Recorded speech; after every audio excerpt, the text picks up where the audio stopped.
ډیرو قدرمنو درنو او عزتمندو ورونو، د تیرو خطباتنا سلسلوارا دا موضوع شروع چې بعضی کبیره گناهونه دي، لوی لوی گناهونه دي، د هغه پیژندل پکار دي او د هغې نه مکمل پرهیز پکار دی.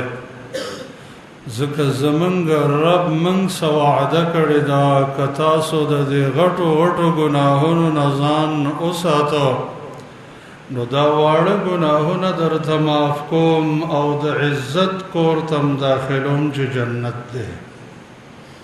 نو باید موږ او تاسو دا وپېژنو چې دا واړه غټ غټ ګناهونه کوم یو دي او بیا د الله نه توفیق وغواړو چې الله موږ ته محفوظ کا، او که څه ناڅه مخکې شوي د الله نه دعا وغواړو چې الله هغه معاف کا.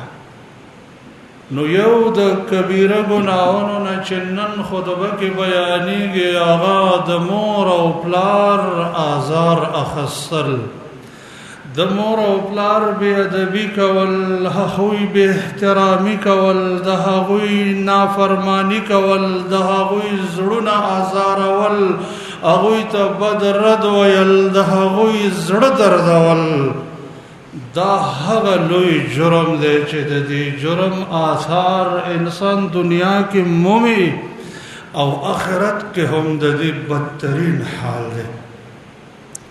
د الله نبی صلی الله علیه وسلم صحابه کرام ته یو ځل خبر ورکو ورته وی فرمایل الا انبئکم باکبر الکبائر، از زما ملګرو تاسو ته د لوی نه لوی ګناهونه نه درښیم؟ صحابه کرام فرمایل ولې نه د الله رسول موږ ته راوښایا؟ د الله نبی ورته فرمایل الاشراک بالله وعقوق الوالدین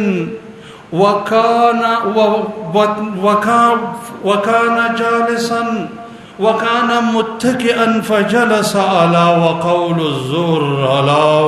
الزور فما زال يكررها حتى قلنا ليته سكت. اغه فرمایل د لوی نه لوی ګناهونه د الله سره شریک جوړول، د مور او پلار آزار اخیستل، د الله نبی د تکیا په حالت کې او دا درېمه خبره چې کوله د اهتمام د وجه نه کېناستو، ویل د دروغو ګواهي کول، وره د دروغو ګواهي او د دروغو ګواهي، دا خبره دومره تکرار کړه. صحابه وایي موږ ویل چې اوس نور غلی شي نو خبر. د مور او پلار ازارول زما خبرو هغه بدترین جرم دی چې د دې په وجه انسان د الله د نظر د رحمت نه محرومیږي او د جنت نه محرومیږي. رسول الله صلی الله علیه وسلم فرمای لا ينظر الله عز وجل ثلاثه لا ينظرهم الله يوم القيامه. دری کسان دي چې رب العالمین دي دریو کسانو ته د قیامت په ورځ په نظر د رحمت نه ګوري. العاق والمترجلة من النساء والديوس، یو هغه انسان چې د مور او پلار آزار اخلي، دویم هغه زنانه چې د نارینه سره په لباس، خبرو، عاداتو، مزل، ټول کردار کې ځان مشابه کوي، د ځان نه نر جوړوي، د نر کردار، د نر گفتار، د نر انداز اختیاروي. او دریم هغه انسان چې د هغه اهل کې بدکاری کېږي او د هغه خلاف نه کوي، دیوس انسان وي، دیوس د جنتی د الله د نظر د رحمت نه محروم دی. بیا یو فرمایل الثلاثه لا يدخلون الجنه، درې کسان د جنت نه محروم دي. العاق ومدمن الخمر والمنان بما اعطاه، یو هغه انسان چې هغه د مور او پلار آزار اخلي، دویم هغه انسان چې هغه عادتي نشئی وي، نشئی عادت وي. دا انسان الله په دې پاک کور چې هغه جنت دی هغې باندې حرام ګرځولی دی تر څو چې توبه ویستلې نه وي. بلکې یو کرته چې چا نشئی مواد استعمال کړه، نشه وکړه، څلوېښت ورځې لمونځ نه قبلېږي. او څلوېښت کرته څلوېښت ورځې چې چا نشه وکړه، الله وایي د جهنم دا خټه د جهنمیانو د وینو زونه چوړ به پې خورم مگر که توبه وباسي. او دریم هغه انسان چې هغه چاله څه ورکړي او بیا ورباندې زباتوي. لکه زموږ او ستاسو معاشره داسې ده، زما خوږو وروڼو موږ چې چا سره احسانات کړي هغه هم سم د زړه په تختو لیکلي چې لږه خبره د هغې سره راشي هغه ټول احسانات ورته په مخ کې کېدو چې په پلاني تاریخ کې مې دا کړي دي دا کړي دي، زه څه کوم او ته څه کوې. او دا خبره ډیره په بې باکۍ باندې کوي، ګویا کې چې دا راته ګناه نه ښکاري او دا دومره غټ جرم دی چې جنت د داخلېدلو نه دې محروم کوي، د الله د نظر د رحمت نه دې محروم کوي. د دې په وجه ستا ګناهونه ستانه نه صفا کېږي او د دې په وجه ته دردناک عذاب ته رسېږي. من ته قرآن کریم کې رب العالمین د خپل حق نه رسو د مور او پلار حق ذکر کړی دی او داسې شدیدو الفاظو سره ذکر کړی چې د هغې نه نور تاکیدي الفاظ نشته. الله وایي زما د بندګۍ نه وروستو په تاسو باندې دویم ضروري حق د مور او پلار قدر، ادب، احترام، خدمت کول. دی وجه نه بعض علماو دا خبره ذکر کړې ده چې قرآن کریم کې بعضې امور یو ځای ذکر شوي دي چې یو دی وکړو دا بل دی ونه کړه که نه دا یو هم نه قبلېږي. لکه قرآن کې الله یو اطیعوا الله و اطیعوا الرسول، یو سړی وایي د الله حکمونه منم خو رسول نه منم، دین د الله اطاعت هم نه قبلېږي. قرآن کې الله وایي واقیموا الصلاة و آتوا الزکاة، منځ قایم کې او زکات ورکړه. یو مالدار انسان دی هغه وایي چې زه منځ کوم خو زکات نه ورکوم، د ده منځ هم نه قبلېږي. قرآن کې الله وایي وقضى ربك الا تعبدوا الا اياه وبالوالدين احسانا، د الله بندګي وکړو د مور او پلار سره نیکي وکړه. یو سړی وایي عبادت کوم خو د مور او پلار سره نیکي نه کوم، د ده عبادت هم قبول نه دی. ځکه مخکې تاسو وعیدات واورېدل چې د مور او پلار بې ادبي کوي، بې احترامي کوي، هغې دل ازاري کوي. دی انسان ته الله په نظر د رحمت نه ګوري او دا انسان الله جنت ته نه داخلوي، بلکې رب العالمین قسم کړی دی چې ای جنته درې کسان دي چې هغه به دلته داخل نشي. ای جنته یو د مور او پلار ازار اخیستونکی انسان، یو عادتي نشئی انسان، او دریم د هغې نه دیوس انسان، بېغیرته انسان. بېغیرته د جنت ته نشي داخلېدلی. الله غیرتي دی او د الله رسول غیرتي دی او جنت د غیرتینو ځای دی. بېغیرته انسان جنت ته نشي داخلېدلی.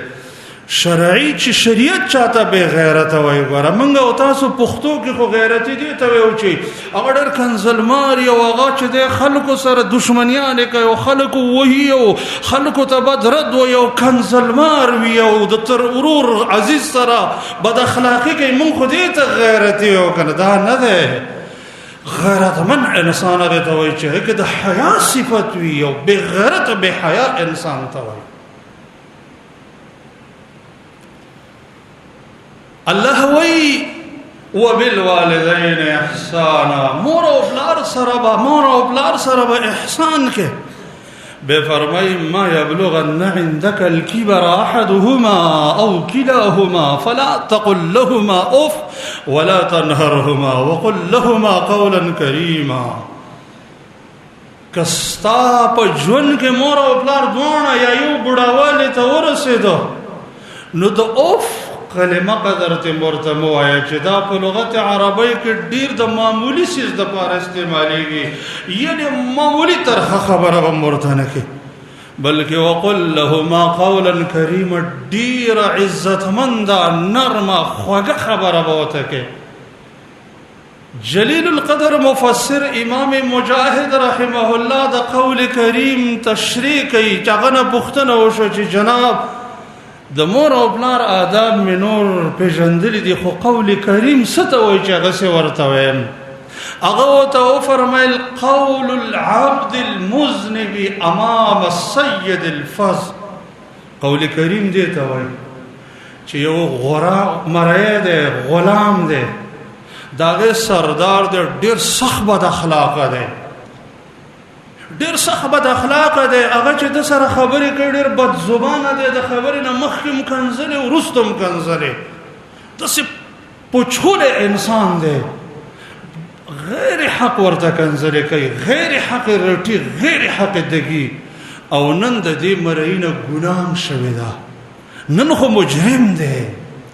نو یو مرای په دې پوهیږي چې یا الله زما خو داسې پوچولی سردار دی او داسې بدترین بد اخلاقه انسان دی چې هسې مې کنځي، هسې مې رټي او نن رانه جرم شوی دی، څه چل به کېږي؟ یا الله خیر. نو د دې سردار مخې ته چې ودرېږي ډېر په ادب خبره شروع کړي، خبرې نه مخکې هم جان جي وروسته هم جان جي او خبره ډېره په ادب او ډېر احترام. سمو خیال دی دا به څومره په ادب دا خبرې کوي، د مور او پلار مخې ته به داسې په ادب خبرې کوي.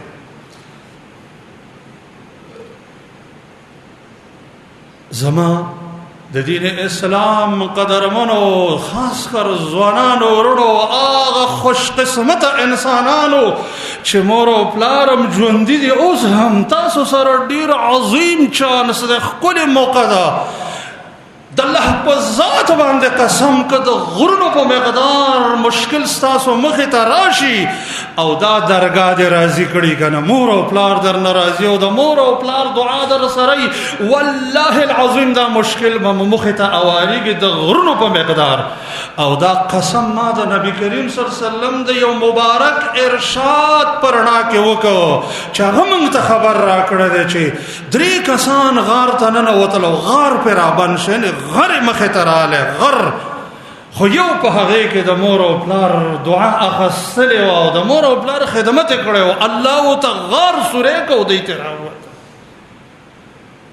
نو دا د الصادق المصدوق وینا ده، په صحیح سند باندې په صحیح البخاري کې نقل ده چې د غر په مقدار مشکل در سره رالی که نه او دا درګاه دې راضي کړي مور او پلار او د دې دعا در سره دا به درته الله رب العالمین دا دربار دا به درته الله دا غر به درته الله اواری. زما خوږونو او جوانانو ورونو، زمونږ او ستاسو خیال کې چې دا خبره راځي چې مور او پلار د عامو انسانانو غونته کې انسان دی، که خوشحاله هم پروا نه لرم، که راضي هم پروا نه لرم. یوه خبره هغه که یو به ورته زه کوم، که طبیعت مې سم خوږې خبرې ورته کوم او که طبیعت خراب و کنځه مې دګه مې زړه ځورومه پروا نه لرم، که خرچه مې ورکړم پروا نشته او که ور مې نه کړم پروا نشته، که دعا یې وکړم پروا نشته او که خیرې یې وکړم پروا نشته. داسې مه وایه. د مور او پلار خیرې ګوره هغه زهر دی چې دنیا کې د هغه اثر راځي، دنیا کې په لاسونو به شل شي که د مور او پلار دعا دی وانه خسل او د مور خیرې در سره. نبی کریم صلی الله علیه وسلم فرمایي وی 3 دعوات مستجابات، 3 دعاګانې دي چې الله یې ضرور قبلوي. ګوره چرې الله رب العالمین هغه نه واپس کوي. یو هغه انسان چې هغه اسلامي حکمران دی او د عدل او انصاف حکومت چلی، عادل حکمران د مسلمانانو امیر دی، حاکم دی، اسلامی عدالت نافذ کړی دی او دی عدل او انصاف کوي.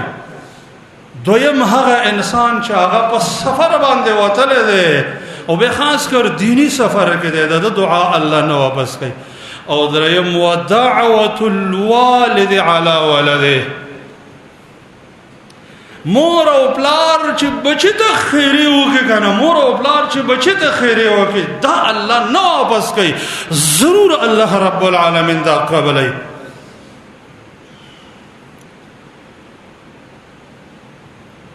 دلتا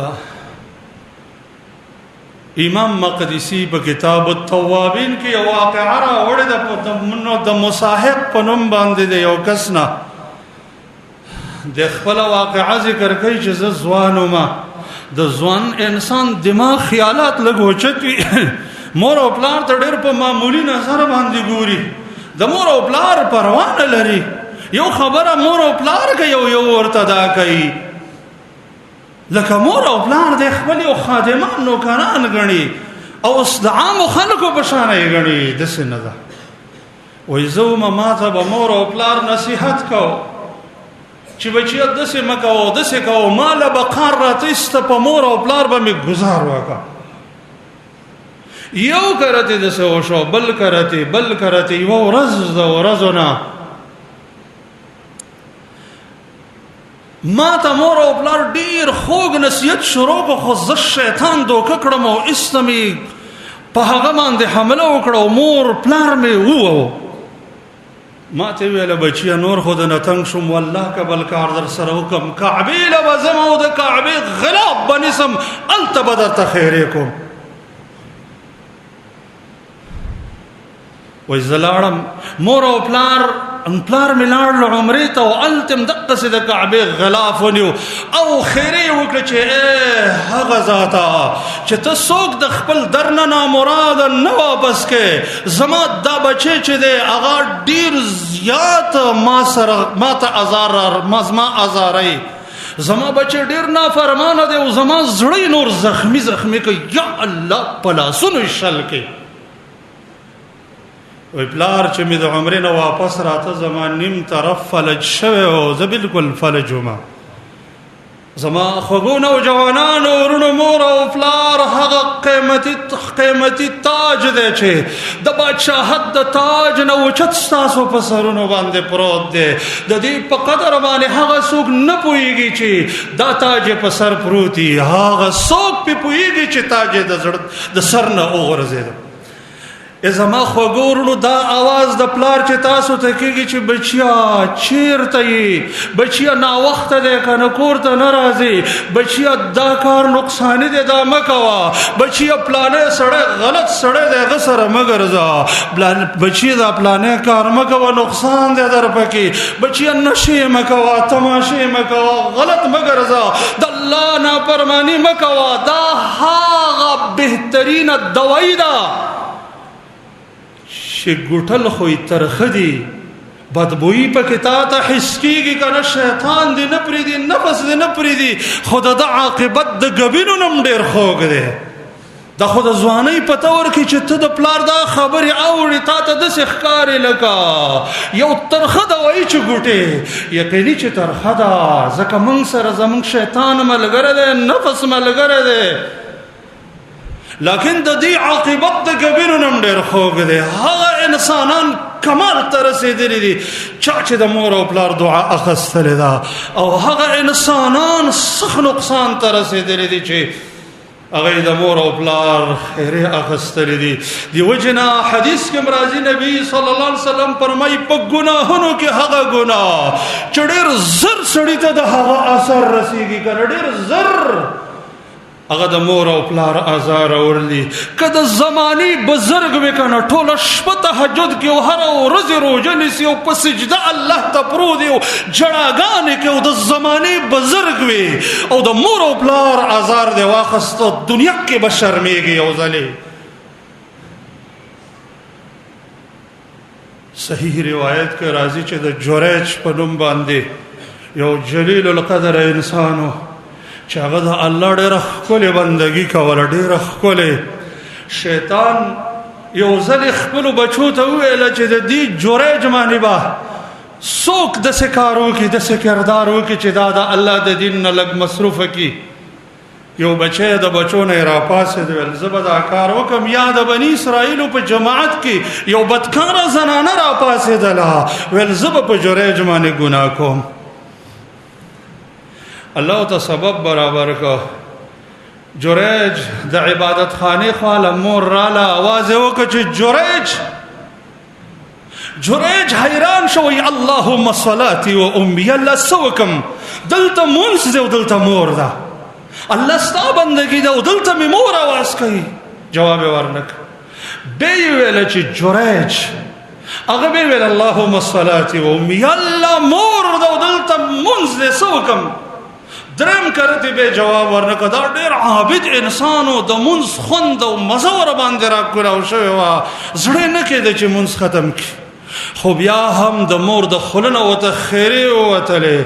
ویل جریجه الله رب العالمین دی تا وفات نه کی تر دې چې د بدکارانو مخ ته وګورې. د دعا خلاصې دا و چې جریجه وشرمېږي. الله دې وشرماوه. داسې مطلب دی. بنی اسرائیل یو جماعت دی چې هغوی د دې جریج د عبادت تذکره وکړه. یو بدکاره زنانه راپاڅېدله، وویل چې دا کار به څه وکړم؟ لاړ د جریج نه د بدکارۍ مطالبه وکړه. هغوی د الله په نوم چې پناه وغوښتله. دا زنانه لاړه چېرته یو شپنکي سره بدکاري وکړه. ماشوم پیدا شه، خلکو ته ویل دا د جریج نه دی. جریج خلکو راونیو، هغوی اوو د هغې عبادت خانه یې ړنګه ونګه کړه.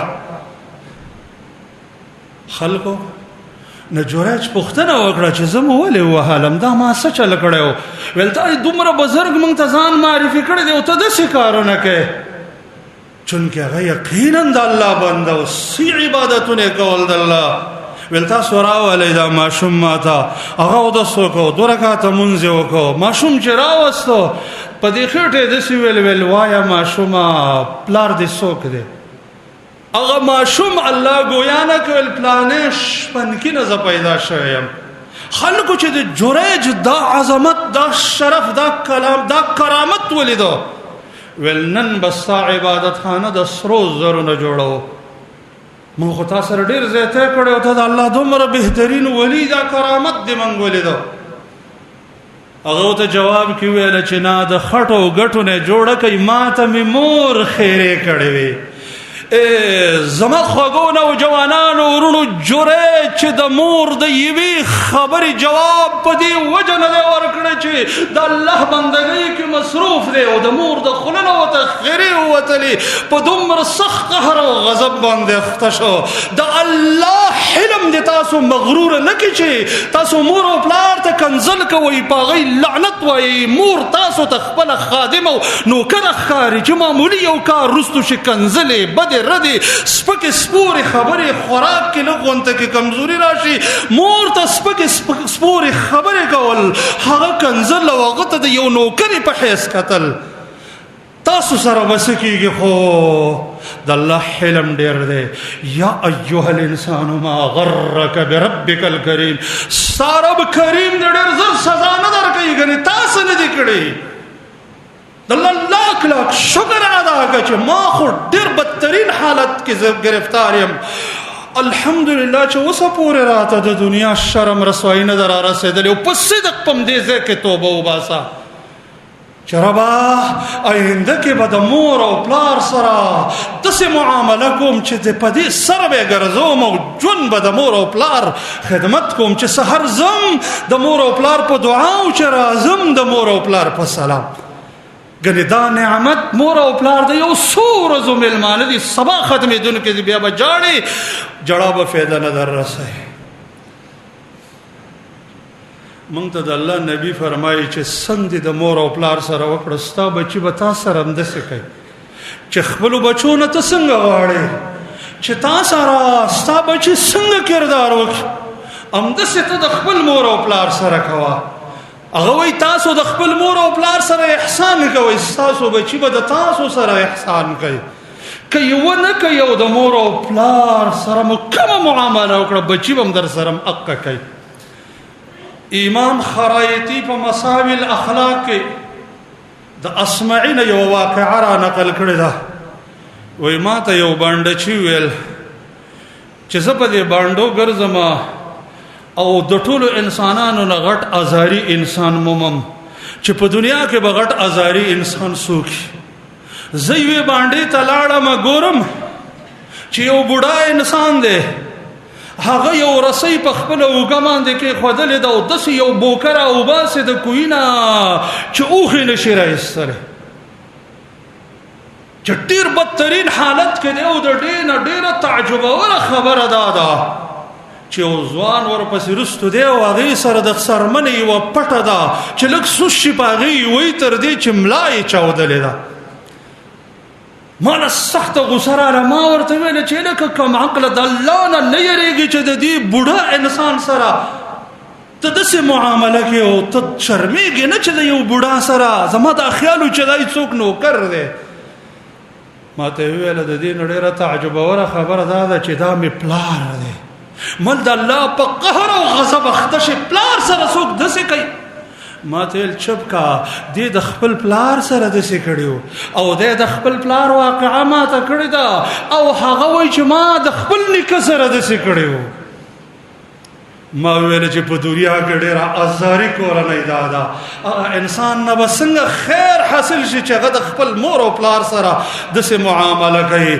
دیو جنا عمر ابن عبدالعزیز رحمه الله فرمایي وایي د مور او پلار ازاري انسان سره چرته دوستي ونه کړي لا تودن عاقه.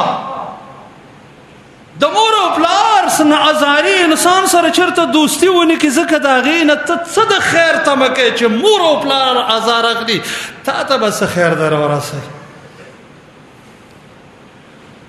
زما قدرمنو مشرانو ورونو یقیني چې ځوانان په کمقلتوب کې هغه پوهیږي نو وخت په وخت باندې هغه د دین بیانات او د دین حلقات او ته بوزي د مور او پلار د حقوقو نه خبر شي او په معمولی خبره باندې دا غي ته خیره مکوي ځکه د الله نبی فرمایي وای بچی ته خیره مکوي کې په دې شپه ورځ کې د ساعت شته چې ستا خیره د هغه سره موافق شي هغه بالکل ټک پټک قبليږي.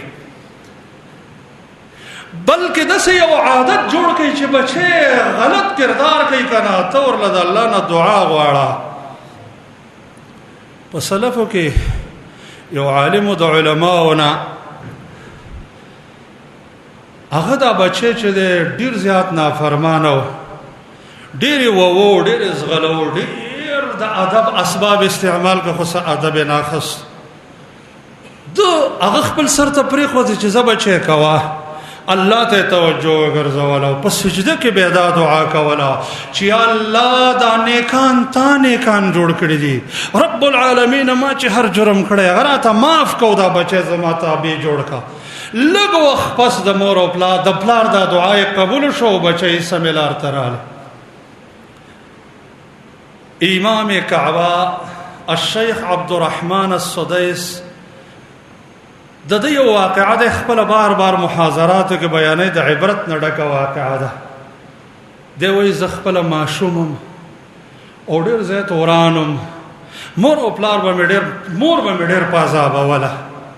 یو ورځ د ورځو نه میلمانه دي او هغوی چې د خوراک تیار کړی دی خوراک میلمنو د پاره لا میلمانه راغلي نه دي ما لاس کې خاورې راواخیستلې او په دې خوراک مې ور واچولې. په ځای د دې چې مور راته خیرې وکړې نو سخته خفه شوه. ما ته ویل اذهب قد جعلك الله عز وجل امام الحرمين زه ورکشه الله دې د حرمینو امام دنه جوړ کړي. د دې علماء داسې مقصد بیان کړی دی د دې معاصرینو وایي چې د مقصد دا و چې د خوراک باندې دې ځای کې غوسه شوی چې ما له خوراک نه راکوي میلمنو ته هم کېښودلې دی دې مورو ته خیرې وکړې چې زه د حرمینو امام شي چې خوراکونه به یې ډېر یې ویستی کې نو وایي خبره و تېره شوه زما شوم دا لازمه چرته سوچ کې راځي تر دې چې زه فارغ شوم جامعې نه فارغ شوم مخکې دراسات علیا نه فارغ شوم تر دې چې الله رب العالمین اسباب برابر کړ او ما ته د مور دغه دعا را ورسېدله چې د حرمینو امام جوړ شم. کلونه کېږي او په دنیا کې په مخ د ځمکه باندې مشهور ترین امام د ائمه او د مساجدو نه هغه دا دی. په دې وجه باندې چې د مور دعا ورته ورسېدلې وه نو بچو ته خیرې مه کوئ زما خوږو ورونو. د دعا موقع چې دی هغه د شپې د ورځې په خوږه شیرین الفاظو باندې د ادب خبرې هغې ته کوئ او د شپې هغې ته خوږې دعاګانې کوئ. د ادب یو ناشنا طریقه یو واقعه ذکر شوې وه. یو عالم وایي زما بچی ډېر سخت نافرمه مونځ یې نه کوو په ژوند کې د هغه د مونځ نه به بلکل نه راته زما دی بچی چې د لوب سره شوق او بال سره شوق ډیر مو ته ویل خو نه کو زلاړه ماغه د لوب ډیر اعلی سامان می ولا راوړم مو ته چې بچوړي راشه یو قیمتي تحفه می دل راوړی دا چغره له دا مې ولا ورکه حیران شه چې پلا خو زه په دې لوب زغلولم تکلیف ولم رټلم به اوس ما د لوب اعلی سامان مال راوړل هغه چې ما واخست ډیر خوشاله شم لاړم چې به تر راوګرځول ماته ول بچی راشه دا ډیر قیمتي تحفه ده ما ته ولاو البچی د دین یو بل قیمتي تحفه در لنظر خیم چې ژوند دی بدل کی د دنیا او د آخرت کامیابی د نصیب شي د خیر دروازې در مې کولو شي ما ته ول نه پلارا ما ته ول د جمع منس کا وفا باندې سره والله د دې زرګونه چند خیر بد ته ورسیږي وای دي اخلاق په ما باندې اثر وکړو است زما ټول ژوندۍ بدل شي نو بچی تربیت یقینا چې ډېر سخت دی د اوس بنونی چې چل چې پښتو کې وته وای دغه دی خدای الله نه بسړې دعاګانې غوړي بار بار او په خپل نرمه جبه خسته اخلاق او خپل بچو ته غوړه تعلیم ورکړي اقول قولي هذا استغفر الله لي ولكم